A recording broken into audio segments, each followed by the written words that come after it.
part of my family, music and all that type of stuff. So hearing both sides here, when you can be a well-rounded individual, I love what you're doing here. This is awesome. Yeah, right on. Thank you, man. So where are you located? I'm in Indianapolis. Indianapolis. So yeah, we're kind of in I'm in Kansas City, so we're kind of in the same Hmm. neighborhood, so to speak. So Most definitely, most yeah. definitely. So what jazz musicians did you get into when you were playing the horn or even now? I was more just Miles Davis. I kept it simple. I Yeah. didn't go into a whole lot of things back in the day. It wasn't until it wasn't until actually when I got into out of college that I started listening to more jazz. Um, do our local like NPR, one of the local broadcasting radio stations, actually out of University of Indianapolis, they had a station that would play, and that's just how I kind of relaxed when I was Yeah. going to and from work at the time, Yeah. because it was work was stressful. Yeah. I get it. I get it. And jazz is the serum, and that's why I got into it. In fact, I'm reviewing a book. I just reviewed a book. It's kind of blending. Uh, Hmm. I mean, There you go. Hmm. yeah. So it's called Three Shades of Blue, and it's the Uh, story of there goes making Miles Jason.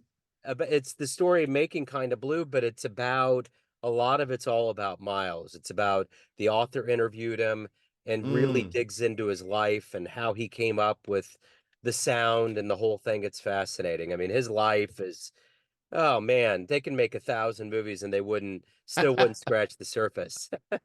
The things they had to do with music now back in the day to get around and actually just to be seen to be heard, Yeah. it's amazing that people got as known as they did. It's supposed to now where you can blow up very quickly in a weekend with social media and such now. Yeah.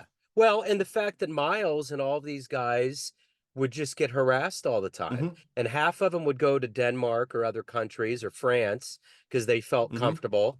And it's Yep. wild how all of it panned out. So yeah, it's a pretty miraculous art form when you look at it. But at any rate, Absolutely. you got a lot of great stuff going on. And before we get into your life and your work Yes, as sir. an entrepreneur, I want to know, we're on the Hmm. 4 year anniversary now. If we look at the calendar, we probably all have PTSD being in March. The 4 year anniversary of the pandemic. How did you survive that time period and how did it subsequently change you? Oh, good question. It changed a lot of things. And I'm sure you've heard people say it about like give them a new perspective. And I think that happened for people that truly were after something. And I believe God has a calling on all of our lives at some point, whatever it may be, whether it's music, parenting, whatever it is. And being locked in inside your home and really just trying to figure out what's about to happen. Have I done enough in my life? If I ever get out of here again, what am I going to do? And I took that to heart because I was working in the kitchen and I because kitchen is one of my passions, cooking is one of my passions, excuse me. And I was like, I got to get out of here. I got to do what I'm supposed to be doing. I'm supposed to be coaching. I'm supposed to be writing. I'm supposed to be speaking. I'm supposed to be transforming lives. And here I am in the kitchen, still trying to do that with my cooks because I was the lead cook, and it just wasn't the same, right? Yeah. So coming out of this pandemic, it was like people are going to pay me what I'm worth, and that's it. Yeah. And I set this goal. I went through one of these challenges, one of the many challenges there on the internet. And I set this challenge of transforming 1 million lives with my author's books. And I believe that is something that came out because I was sitting there trying to feel like, is my life, am I leading a life when if I were to die today, will I have left an impression on the people that I was supposed to leave an impression, or was I still being passive about going about my purpose? So let's get to the heart and soul of what you do for a living right now. Yes, sir. If if I put you in front of a bunch of third graders and it's Hmm. career day and one Hmm. of the kids says, "Hey, what do you do for a living?" How do you answer that child? I do two things. I help people become who told them they're supposed to be. And two, I write a bunch of write stories and tell stories and help other people tell their stories. That's what I do. Yeah. So, how did you get to this point? Tell me, like, what was your childhood like? What were the seeds that were planted into you that Mhm. wanted to make you change lives, to speak, to write? What were all these motivations that evolved into who you are today? Excellent. So I come from a long line of teachers. I have teachers on one side, and then there's entrepreneurs. Um, I literally have multiple teachers in my grandparents and so forth. And then I also have a part of my family that where they became very wealthy. Like my great grandparents owned their own lands. They had gas stations and so forth on their land. They were entrepreneurs. They were wearing suits and tuxes. When you look at it, this is in sticks of Mississippi.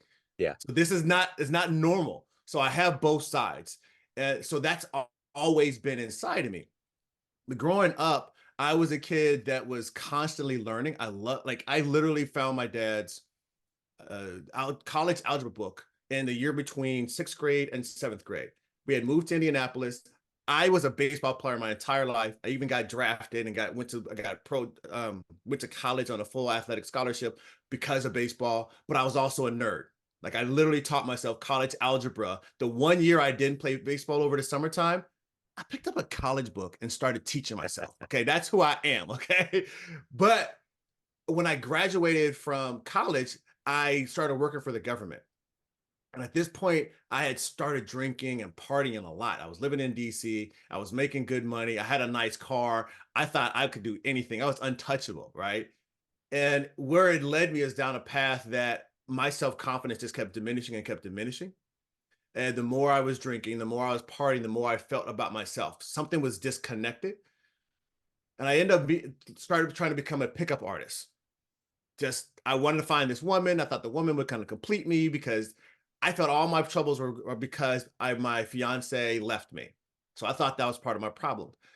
And lo and behold, the person that I started learning how to become a pickup artist from me taught me how to be a better man. He said, I'm not going to teach you the peacocking stuff and all that other type stuff, negative. I'm going to teach you how to become the person who's more attractive to the woman that you want to have. And in so doing, I learned all this personal development stuff. Started learning how to build my own confidence. Started using NLP to change my own thinking. I got really hooked into it. I really went down that rabbit hole to try to figure out how I was changing my own thinking. And so then it was like, how do I start helping other people start doing this? Now, what happened here is that I got challenged. Life challenged me when I decided I wanted to go do something different. I needed to Yeah. go step out of my own. I started learning about wealth principles and left the government and started buying real estate. Started making good money with real estate. But I had a head full of knowledge about how I can change people's lives. I was making even more money than I was making before, but I still hadn't dealt with the addiction. I didn't know how to deal with addiction. So I started going to the rich man's drugs. And the rich man's drugs took me down a whole different path to the point where I found myself sitting in 2013, sitting in jail, facing 12 years of prison. And it's at Wow. that point I decided I can't do this. I have to change. So I wrote down some ideas in a book where I thought God was downloading to me. And those 12 principles became the things that started changing my life around. I said, now I can go back out. I can start coaching other people, start helping other people, not go down the path that I went on. But it started off with me trying to change myself and have something for my kids in case I couldn't get it right. So what was your favorite book growing up? Okay, The Power of One. Yeah. The Power of One, about a little African kid who was always picked on and he started learning boxing. Boxing was his way out and had built his confidence. It's a fantastic book. Long book, but it was Yeah. really, really good. That's great, man. So who's been a hero for you? You're obviously highly motivated. You Mhm, got a lot going on. Who's mhm. been that motivator, that role model for you? My parents have been one. First and foremost, coming from the sticks of Mississippi, they were a big motivator. Now, along the way, I've had so many mentors. I would go when I first got out from jail and I was looking for a way to change. I went on the internet and started looking for people who had been in my situation, had changed their life. So I was looking for those mentors and I kept finding people like Joe Polish and I met a guy named Tracy Syfax. And these people had changed their life around from what they've been, addiction and being locked up. So I've had so many mentors. I really can't really name Yeah. one of itself outside of my parents being a very good inspiration for me, knowing that if they can come from where they came from, like my Yeah. grandma built her house from hand, and now Yeah. my parents are millionaires. Okay, so they've been success. Like if they can do that, I can change. Yeah. So if you could meet anybody alive right now on the planet that you find fascinating, who would it Mhm. be? Who would you love to meet and talk to? Oh, ET the hip hop preacher. Yeah, Yeah. yeah. I definitely want to go with ET. ET got some good stuff, and Yeah. yeah, I'm not gonna start gushing about ET, but I could. But Yeah. yeah, that ET would be one of the guy I'd meet. So what is your motivator every day? What gets you out of bed and what helps you evolve as a human and help other people get to where they want to get in their lives?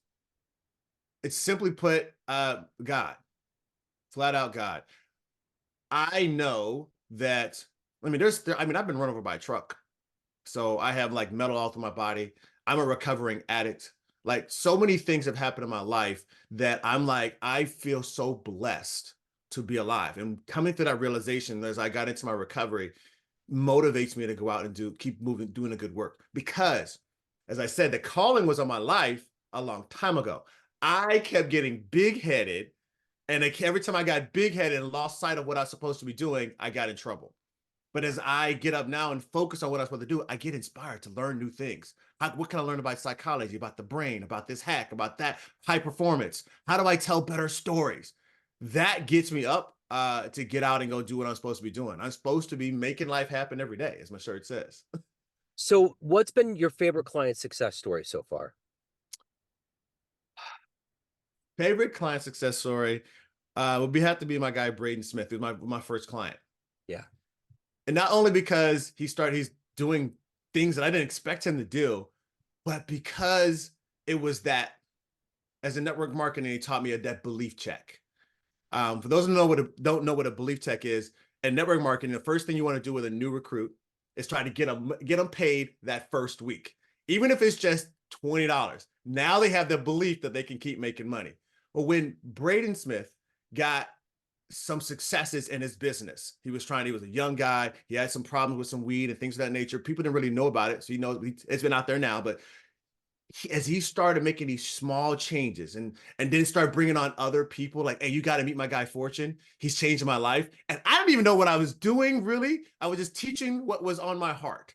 Yeah. And as he started expanding and his confidence started growing, he started moving up in management, him moving out and started doing more work with other people, doing similar to what I was teaching him, teaching that. It was like, wow, this thing works. Yes. This thing Yes. works. So you have to give out good advice to your clients. What's the best That's right. advice that you've ever gotten? The best advice I got was from a lady named Cashel Kelly. She's a spiritual business coach. I met her at a women's empowerment event. I'd snuck my way in, or I should say, talked my way into a women's empowerment event, and she was offering a free coaching session for anyone that wanted to learn how to expand the business. On this call, I talked to her about all the things I wanted to do, and also about being a recovering addict and being run over, all these other things. And she stopped me in the middle of what I was saying and told me to stop taking God's glory and tell His story. That piece of advice shifted everything for me because they went from I got to change, I got to do this, I got to do, into what is God having me to do? Where am I supposed to be going? Whose life am I supposed to be changing? Yeah. And from all those things, you know as well as I do, Joe, that when you start putting that out there in the world, as Zig Ziglar said, you help enough people do what they want, you'll get what you want. Those blessings are starting to come when I stop focusing on what I want and stop being nervous, start doing all what I gotta do, and start putting it out there into the world. Who can I help? Things shifted. Absolutely. So let's say this, you have a dream tonight, you run into the 18-year-old version of you. You Mm-hmm. can give that young version of you a piece of advice based on the life you've lived, the wisdom you've gained. Mm-hmm. What advice would you give your young version? Stay focused. Yeah. Stay focused. It's as simple as that. Stay focused because, well, it's two parts. Stay Yeah. focused and stay humble. Yeah. Stay focused and stay humble because it's not my doing. Yeah. It's not my doing. My Yeah. blessings are not are I'm a part of the blessings I receive because I'm doing the good work, but it's the blessings aren't from me. It's not my doing. So you had mentioned you were a baseball guy. Oh yeah. So if you could go back in time and see one baseball game with your own eyes, one Hmm. moment, where are you Hmm. going?